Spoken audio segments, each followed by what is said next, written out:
DIALux is designed to provide the best possible support for the planning process. Many important tools, also for me by the way, are based on the tool spaces. So let's have a closer look at this. In the construction mode, we can click on the tool spaces. At the moment, no space is selected, but a good sign that we are in the right tool is that DIALux automatically will display the working planes, here via the yellow surfaces. I click in one room to see the details. Are you really satisfied with just the free content? Unlock the full course DIALux Evo for interior lighting and take your skills to the next level. The first side is that you can change the room name and make a description for the documentation.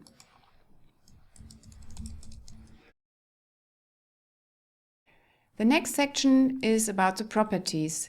Please don't change the height of the space. At the moment it corresponds to the room height.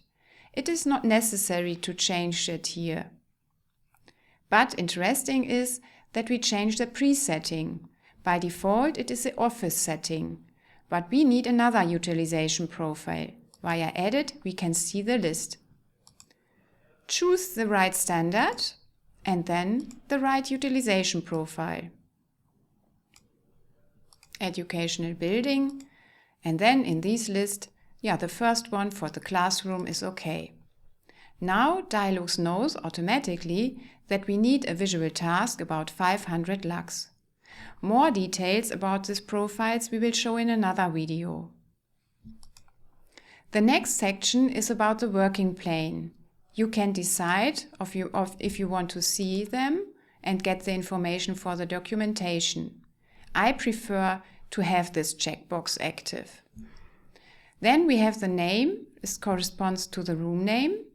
You can decide another height. Here it corresponds to the utilization profile. Maybe interesting is to check if we can use a wall zone by 50 cm. I will go to the 2D view to check it here. Our tables are too near to the wall, so I will have no wall zone. The last section is about the maintenance factor. You have a default setting, in the case here by DIALux from 0.8, but if you want, you can change it here.